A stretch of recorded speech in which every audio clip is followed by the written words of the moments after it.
ताहकरण में विद्यमान हमारे आराध्य देव भोले शंकर को कोटि कोटि प्रणाम। नारायण। अभी मध्याह्न काल में शिव पुराण में मैना और हेमान ने कौन से अच्छे कर्म किए जिसके घर में परा अम्बा जगत जननी आदि शक्ति भगवती शिवा और पार्वती बन कर के आती।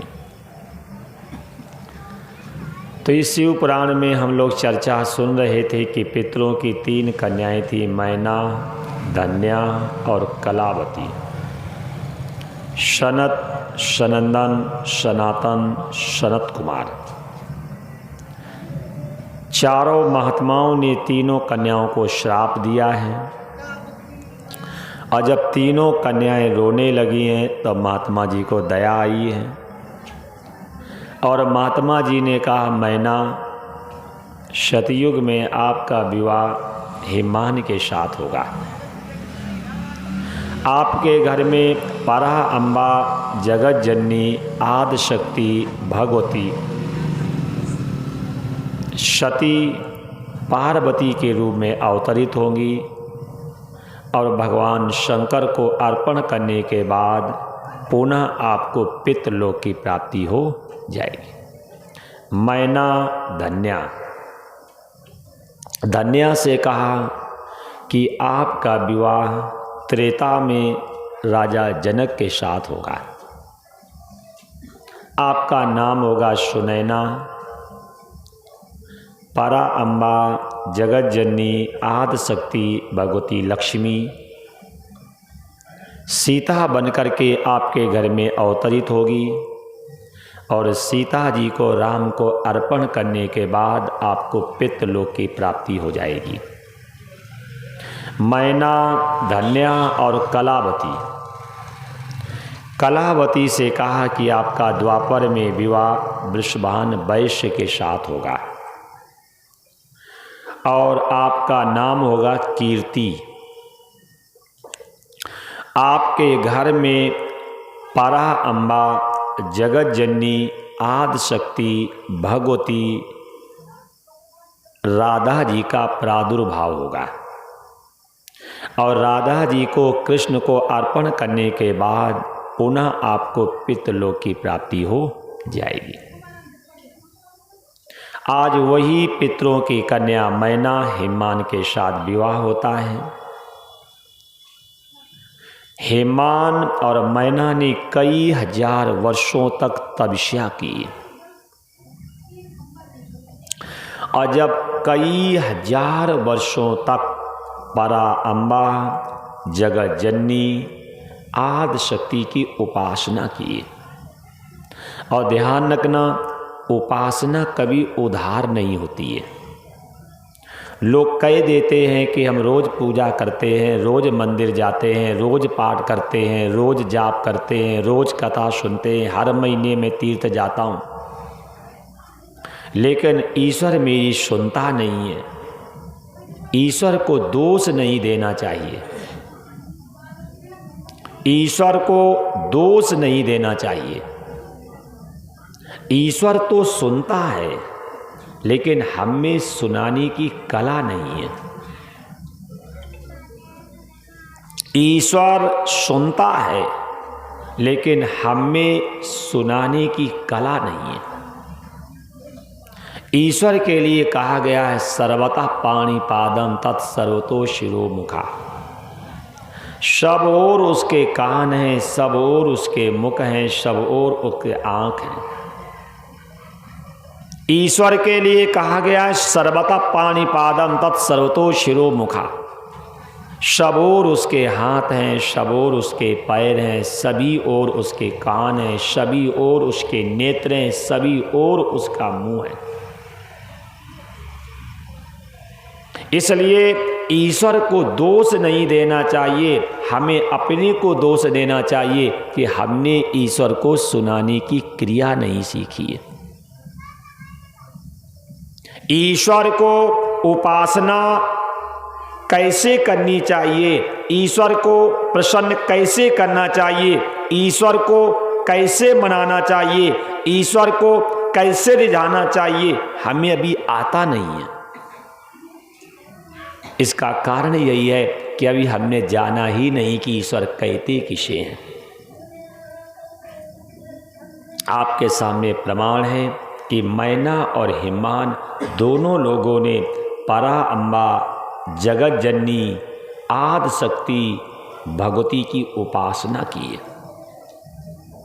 और जब माता जी प्रसन्न हुई हैं तब मैना और हिमान के सामने प्रकट हुई हैं। मैना और हिमान के सामने जब भगवती प्रकट हुई है और प्रकट होकर के कहा हमसे वरदान मांगो। हिमान ने कहा मां आप तो कल्प वृक्ष हैं, आप कल्प वृक्ष हैं। जैसे कल्प वृक्ष के नीचे पहुंचने से और व्यक्ति की सभी मनोकामनाओं की पूर्ति हो जाती है। कल्प वृक्ष के नीचे हम जाएंगे तो हमारी सभी मनोकामनाओं की पूर्ति हो जाएगी। ऐसे ईश्वर को भी कहा गया है कल्प वृक्ष। जैसे कल्प वृक्ष के नीचे जाने से और हमारी सभी इच्छाओं की पूर्ति हो जाती है, ऐसे ईश्वर की उपासना करने से ईश्वर आपकी सभी मनोकामनाओं की पूर्ति करेगा। हिमान ने कहा प्रभु माताजी मैंने आपके दर्शन कर लिए हैं और हमारी सारी कामनाओं की पूर्ति हो गई। यही बात देखो गीता में कहा है बिन्वृत्ति कामा। ईश्वर की उपासना करने से, ईश्वर की प्राप्ति करने से व्यक्ति के अंदर कोई कामना नहीं रहती है। बिन्वृत्ति कामा। हिमान कह रहे हैं कि मां आपके दर्शन करने से हमारी संपूर्ण कामनाओं की पूर्ति हो गई। हिमान ने मना कर दिया है। तब माता जी ने मैना से कहा है कि आपने मेरी उपासना की है, आप हमसे वरदान मांगो। देखो तो पहले पति पत्नी दोनों उपासना करते थे, लेकिन आज हम अपने दंपत परिवार को झांक करके देखें कि एक आस्तिक होगा तो दूसरा नास्तिक होगा। अगर पत्नी ईश्वर में लगी है तो पति लगता ही नहीं, और अगर कहीं पति ईश्वर में लग गया है तो पत्नी फिर ईश्वर में नहीं लगेगी, क्योंकि पति पत्नी में एक आस्तिक होता है, एक नास्तिक होता है, एक गर्म होता है और एक ठंडा होता है। लेकिन यहां देखिए कि दोनों लोगों ने उपासना की है। मैना और हिमान दोनों ने उपासना की है। गर्ग संगीता में देखें कि सुदामा और सुशीला दोनों उपासना करते हैं, और महाभारत में देखें विदुर जी और विदुर की पत्नी सुलभा दोनों लोग उपासना करते हैं। गृहस्थ आश्रम इसीलिए बसाया जाता है कि अगर जीवन साथी मन के अनुसार मिल जाए तो स्वर्ग हो जाएगा। माता यश गृहे नास्ति भार्या अप्रिवादनी अरण्यम नयो गंतव्यम यथा अरण्यम तथा गृहम। घर में मां ना हो, माता यश गृहे नास्ति, घर में मां ना हो। माता यश गृहे नास्ति भार्या अप्रिवादनी। पत्नी जो हो वो कड़वा बोलने वाली हो। अरण्यम नयो गंतव्यम, हमें जंगल जाने की आवश्यकता नहीं।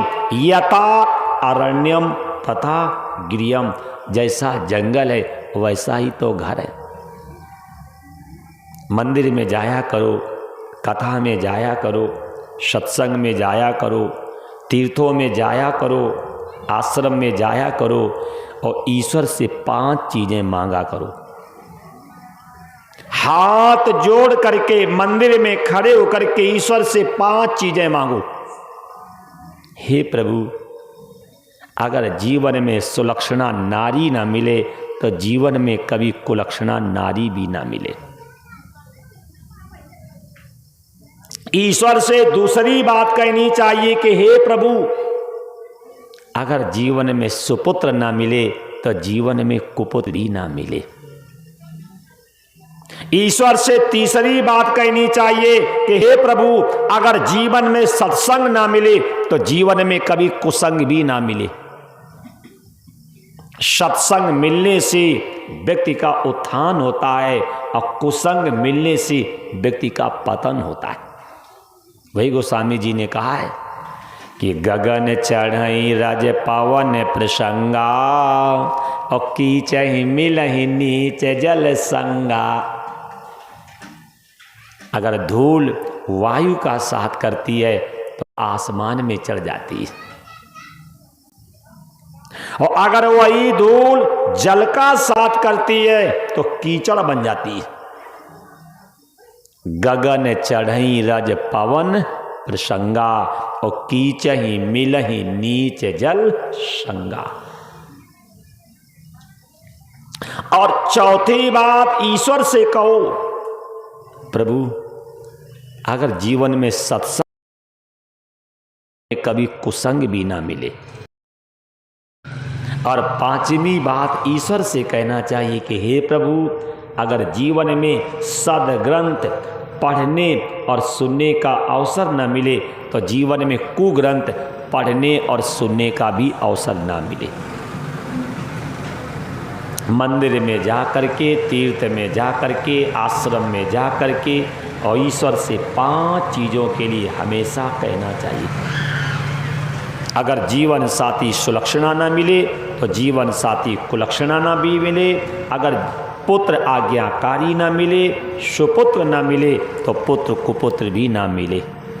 अगर जीवन में सत्संग ना मिले तो जीवन में कभी कुसंग भी ना मिले। और अगर जीवन में सदग्रंथ पढ़ने और सुनने का अवसर न मिले तो जीवन में कभी कुग्रंथ पढ़ने और सुनने का भी अवसर ना मिले। ये ईश्वर से हमेशा कहा करो,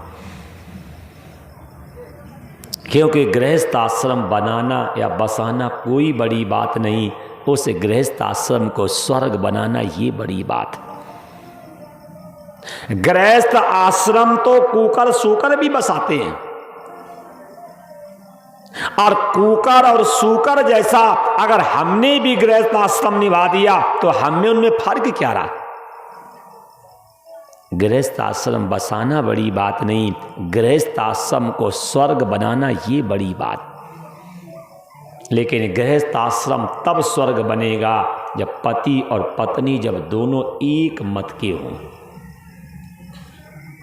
जब पति और पत्नी दोनों का मत एक हो, दोनों का विचार एक हो, दोनों का लक्ष्य एक हो, जब दोनों के विचार एक हैं, जब दोनों का लक्ष्य एक है और जब दोनों का मन एक है तो निश्चित ईश्वर प्राप्ति होगी। पति पत्नी को तो ग्रंथों में कहा गया है कि तन 2 होते हैं लेकिन मन एक होता है। तन 2 और मन 1। लेकिन अब क्या हो रहा है, तन 1 बन रहा लेकिन मन 2 हो रहे हैं। तन में तो ऐसा मिलेंगे तो ऐसे लिपटेंगे जैसे 1, और मन में पड़ी फांट, मन है 2। शास्त्र कहते हैं कि पति पत्नी का तन हो 2 और मन हो 1। लेकिन अब तो देखते हो शादियों में मन अलग और तन एक है। थाली में घुस के खाएंगे दोनों लोग, घुस के नहीं खाएंगे बल्कि एक दूसरे को खिलाएंगे। अरे ये दिखाने से प्रेम थोड़ा होता, प्रेम तो अंदर का विषय है। लैला के पास जाकर के कहा, लैला, बोले हाँ मजनू काला है। तो लैला धीरे से बोली, अरे मेरे दिल से तो पूछो कैसा है। अरे मेरे दिल से तो पूछो कैसा है। ये कथा से शिक्षा लेनी चाहिए कि पति और पत्नी के तन 2 होने चाहिए, अब मन 1 होना चाहिए, तब घर बनेगा स्वर्ग। और यहां तन 1 हो रहे हैं और मन 2 हो रहे हैं, तभी तो घर अशांति का केंद्र बना है। देखो लिखा भी है, जहां सुमति जहां सुमति, जहां पति और पत्नी की एक मति हो, जहां भाई और भाई की एक मति हो, जहां पिता और पुत्र की एक मति हो, जहां दिरानी और जिठानी की एक मति हो, जहां सास और बहू की एक मति हो, उस घर में नाना प्रकार की संपत्ति आती है। जहां सुमति तहां संपत्ति नाना, और जहां कुमति तहां विपत्ति निदाना। और जहां कुमति हो गई तो रोज नई नई आपदाएं, नई नई विपत्तियां और नई नई अशांतियां घर में आएंगी। हम अशांतियों से लड़ रहे हैं, अशांति से जूझ रहे, अशांति कैसे आ रही उस मूल को तो सोच ही नहीं रहे कि अशांति का मूल है कुमति और शांति का मूल है सुमति।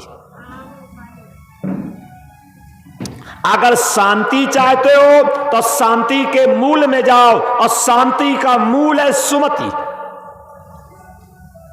अब सुमति तो बनाएंगे नहीं और कहेंगे भगवान घर में शांति आ जाए, तो बताओ है मूल में बोगे बमूल और फूल में पाओगे आम, तो ऐसा हो सकता है क्या? है मूल में आप बो रहे हैं बमूल और फूल में पा रहे आम, बात बनेगी क्या? अगर शांति चाहते हो तो शांति का मूल क्या है? जहां सुमति, पिता पुत्र की एक मति हो, भाई भाई की एक मति हो, दिरानी जिठानी की एक मति हो, सास और बहू की एक मति हो। शादी में एक नहीं होता है, समधी होता है। विचार किया कभी? या दारू पी पी करके गए हो, लगा करके पान कुश्ती लड़ते रहे? अरे जो ये चलता है क्रम, कभी इसका आरती पकड़ो आप। लड़की का बाप और लड़के के बाप के सीने पे क्या लगाता? पान का पत्ता लगाता है। क्यों लगाता है? वो इसीलिए लगाता है, लड़की का बाप कहता है कि मैंने अपने जिगर के टुकड़े को और मैं आपको दे रहा हूं। जैसे पान खाने से और जीभ लाल हो जाती है, ऐसे मेरी बेटी को हमेशा खुशी रखना। और तब लड़के का बाप और लड़की के बाप को सीने से लगाता, उसका नाम समधी। समधी माने बुद्धि, समधी धी माने बुद्धि। तब लड़की का बाप रोता है और लड़के का बाप समझाता है, मत रो। अब दिल का टुकड़ा आपका होगा, वही दिल का टुकड़ा मेरा होगा, मैं इसे अपना मान करके पालूंगा। तो समधी बनने में तो बड़ा मजा आता था, लेकिन समधी की जिम्मेदारी भी तो निभाओ। समधी की जिम्मेदारी भी तो निभाओ। लड़की के बाप ने सीने पे पान लगा करके और आपको अपना सीना समर्पण किया था कि मैं अपना जिगर का टुकड़ा जो है मैं आपको दे रहा हूं। जब आप समधी बने थे तो आपकी जिम्मेदारी बनती है कि अब आप उसे बेटी निर्वाह करिए। आपकी जिम्मेदारी बनती है, ये मूल को पकड़ लीजिए तो फूल अपने आप सही हो जाएगा। मूल तो पकड़ नहीं रहे और फूल सबको चाहिए मीठे वाले। अगर शांति चाहते हो तो मूल में है सुमति, और अगर कुमति को निकालना चाहते हो तो मूल में ले आओ सुमति। देखो आपके सामने ये प्रमाण है। इसलिए ईश्वर से हमेशा कहा करो कि ईश्वर अगर मेरा विवाह हो गया है तो जीवन साथी के विचार हम जैसे होने चाहिए। अगर कहीं पति पत्नी के एक विचार हो जाए तो देखना घर आपका स्वर्ग बन जाएगा। घर आपका स्वर्ग बन जाएगा। देखो आपके सामने प्रमाण है। माता जी ने मैना से कहा, मां मांगो। हिमान ने तो कह दिया कि आप कल्प वृक्ष हैं, आपके दर्शन करने से मेरी सभी मनोकामनाओं की पूर्ण हो गई। तो उसी समय माता जी ने मैना से कहा, आप मांगो। मैना ने कहा, दोगे? माता जी ने कहा हाँ। तो मैना क्या कहती है, माँ? बोले हाँ, मेरे 100 पुत्र हूँ। मैना ने माता जी से मांगा है, हमारे 100 पुत्र हों, और 100 पुत्रों के बाद हमें आप जैसी कन्या चाहिए। 100 पुत्रों के बाद हमें आप जैसी कन्या चाहिए।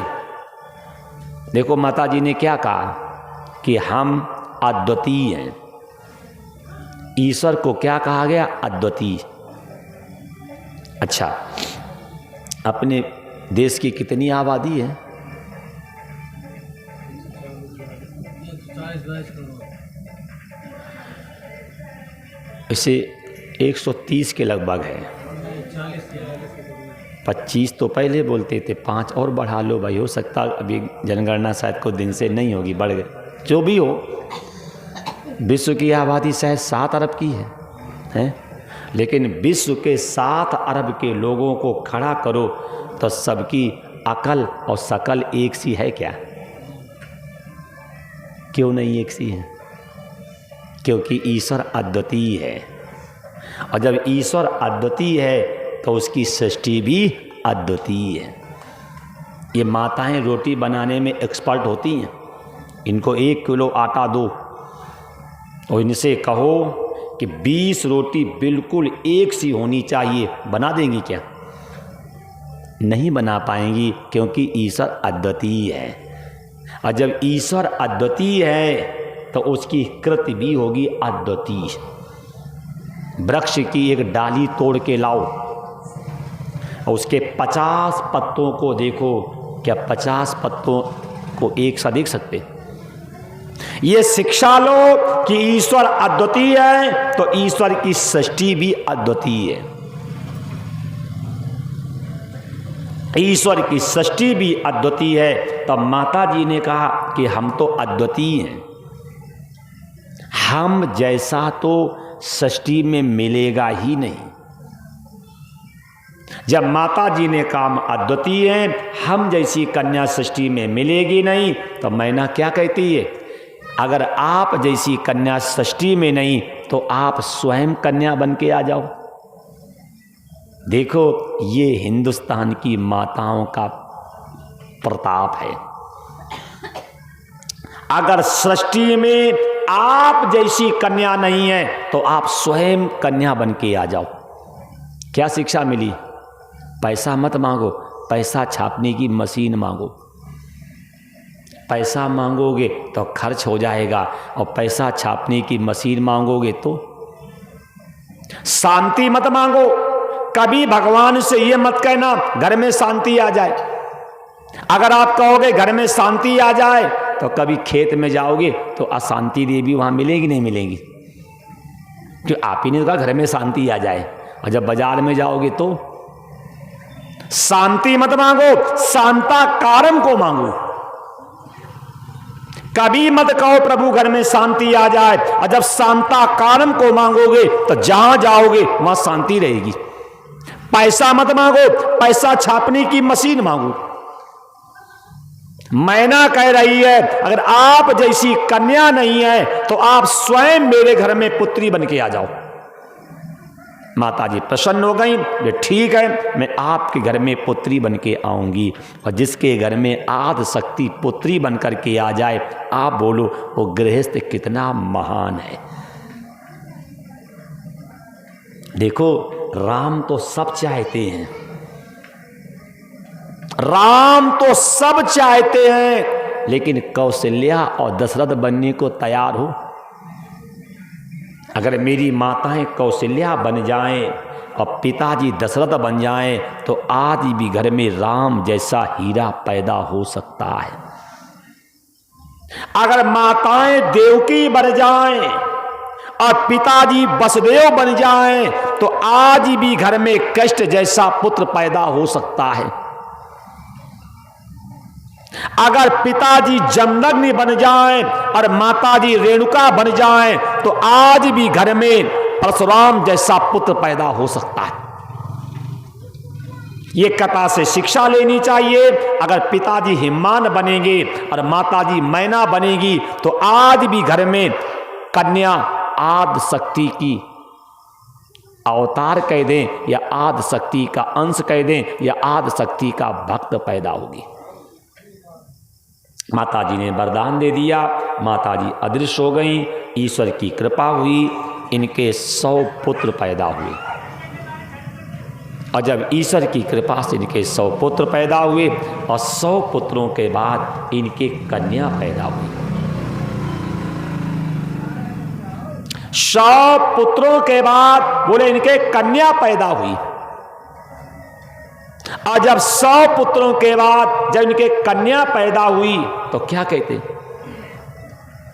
जब 100 पुत्रों के बाद जब कन्या पैदा हुई और जिसके घर में माताजी पुत्री बन करके आई हो, जिनके घर में माताजी पुत्री बन करके आई हो, उस राज्य का और उस परिवार का वैभव आप कभी कल्पना निर्णय अपने से लो।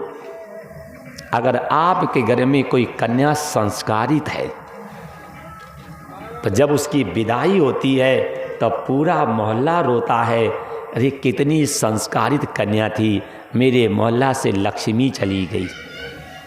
और कहीं बिगड़ी हुई हो तो अगर शादी होगी तो मोहल्ला वाले कहेंगे अच्छा रहा जो गंदगी चली गई, अच्छा रहा जो मेरे मोहल्ला की गंदगी चली गई। देख लेना, नहीं कहते खरबूजा खरबूजा को देख के रंग बदलता है। अगर एक कहीं कन्या बिगड़ गई तो उसकी बिगड़ी चाल से पता नहीं कितनों को बिगाड़ दे। इसीलिए कहा गया है कि माताओं पे अंकुश विशेष रखना चाहिए। जब अब विवाह होता है तब विवाह में एक संकल्प नहीं होता 4 वचन 7 वचन, तो उसमें यही तो है कि जब तक मेरी आज्ञा ना हो तब तक दूसरे के घर में मत जाना। और अब तो पति देवता गए खेत में और अम्मा गई पड़ोस में। अब कौन से वेद की बातें होती हैं आप सब जानते ही हो। अब वो चर सुपर फास्ट गाड़ी चलती है, लेकिन क्या करें, गलती आपकी भी नहीं। जब शादी होती है और जब वचन भरवाए जाते हैं तो वहाँ तो बड़े बड़े डीजे बजते हैं, बड़े बड़े डीजे बज रहे हैं, कान फोड़े जा रहे हैं, समझ ही नहीं पा रहे हैं 7 किनके और 4 किनके।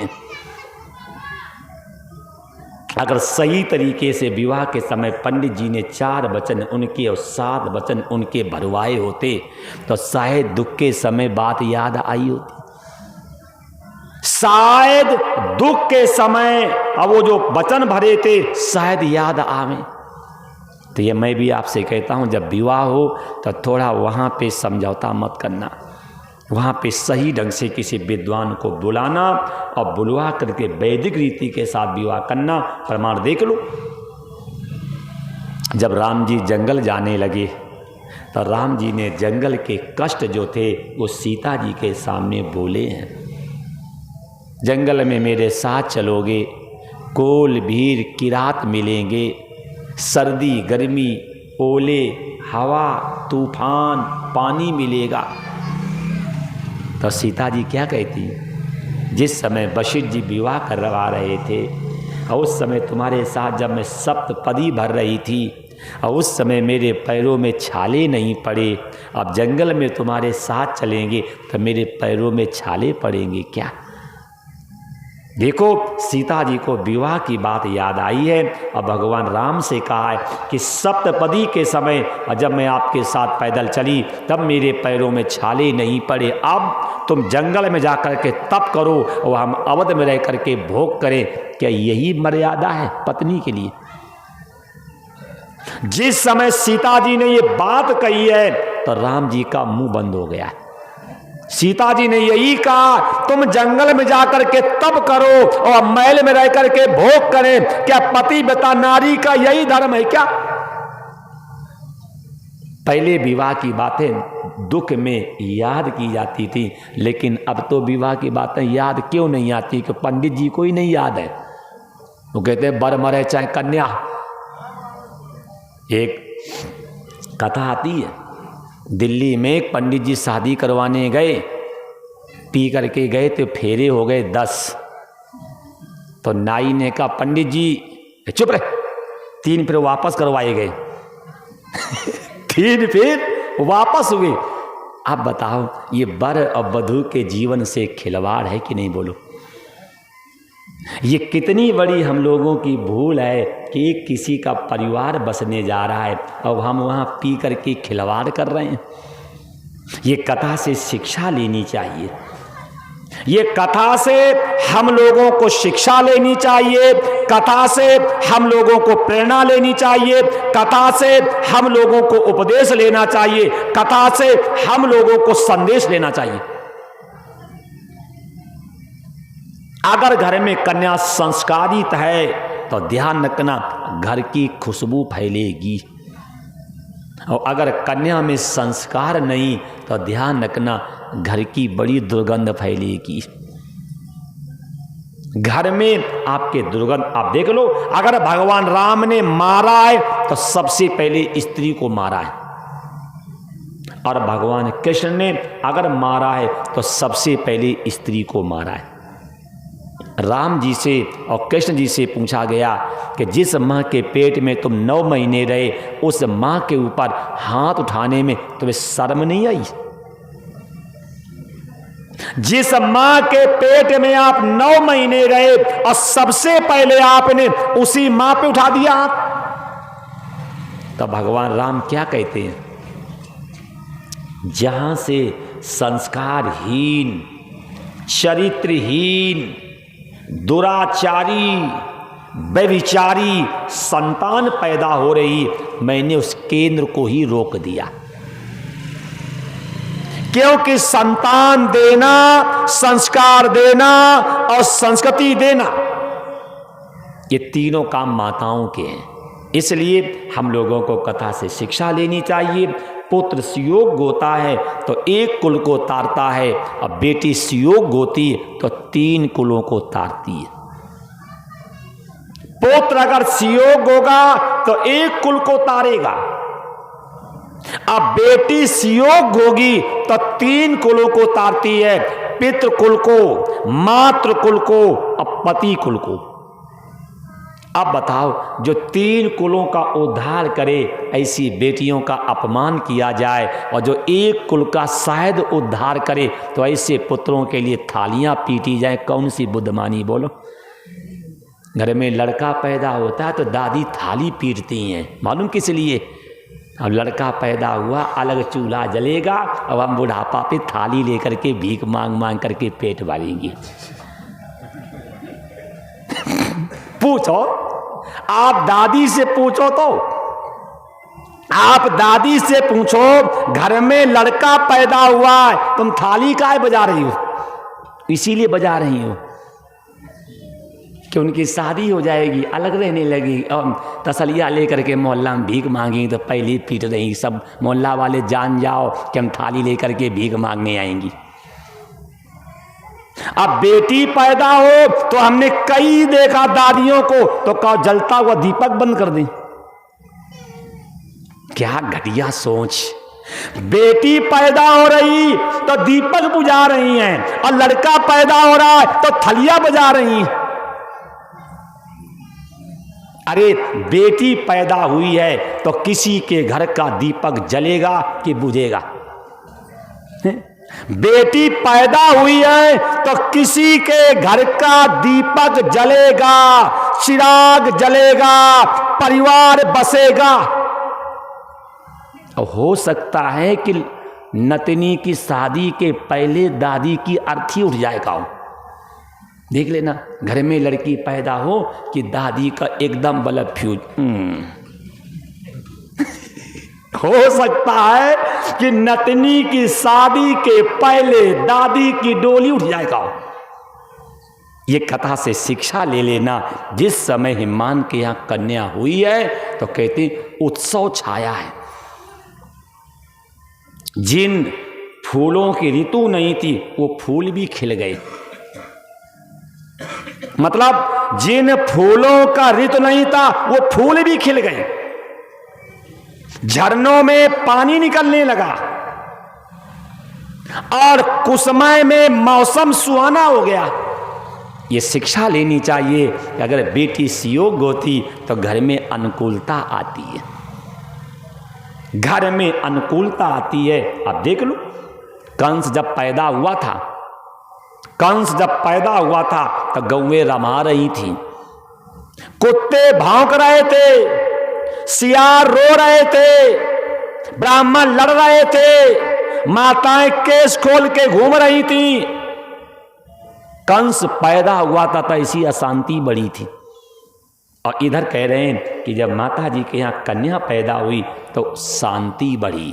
तो शिक्षा लेनी चाहिए, जब संतान पैदा हो अगर घर में अनुकूलता हो तो मान लेना ये संस्कारित है।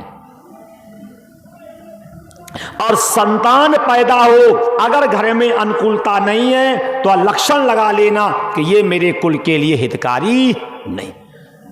जिस समय मैना के यहाँ कन्या हुई है तो जो फूल की ऋतु नहीं थी वो फूल खिल गए। जिन झरनों में बरसात में जल आता था उन झरनों में गर्मियों में जल आ गया। जो फल ऋतु फल थे वो सदा बहार हो गए। जिस समय माता जी ने अपनी बेटी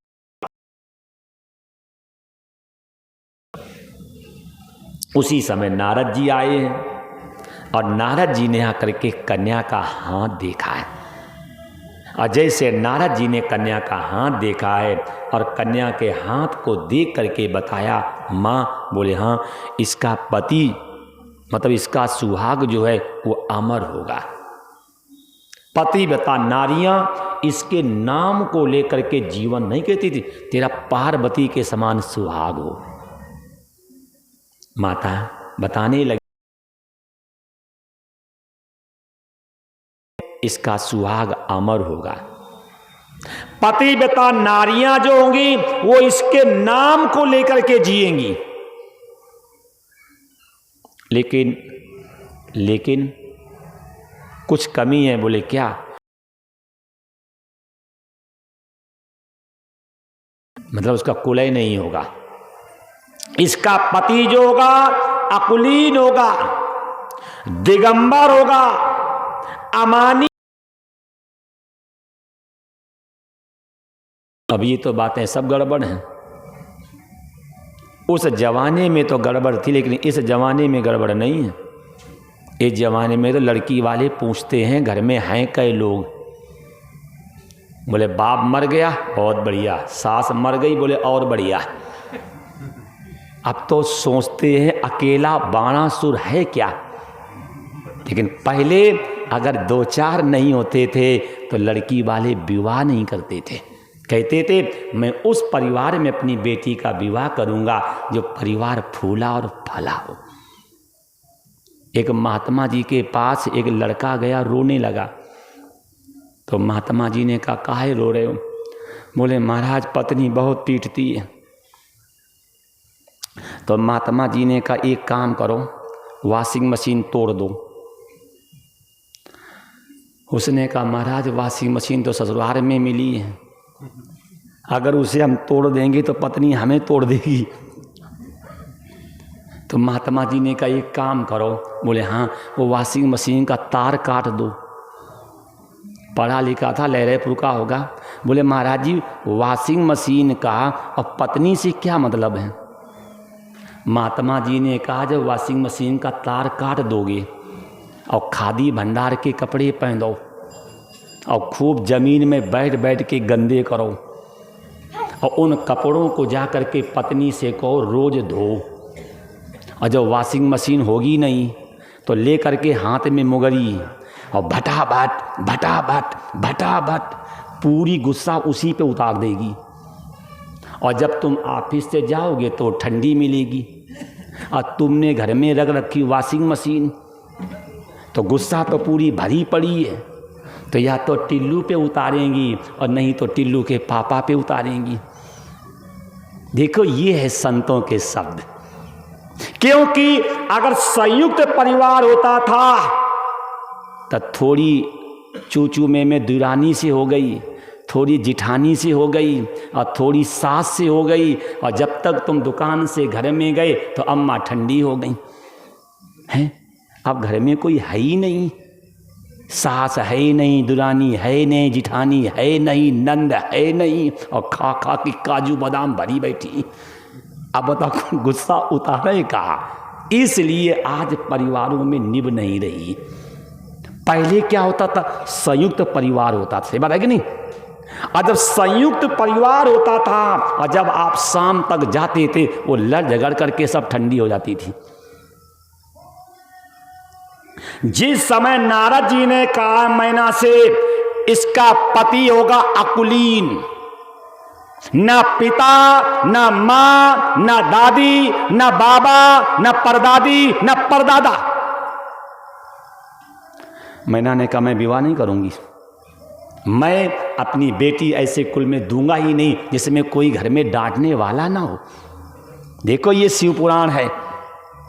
पहले सोचते थे अगर घर में सास है और ससुर है तो अपना गौरव मानते थे कि मेरी बेटी गलती करेगा तो कम से कम कोई डांटने वाला तो घर में है। अब तो डब्बा दे देते हैं साथ में।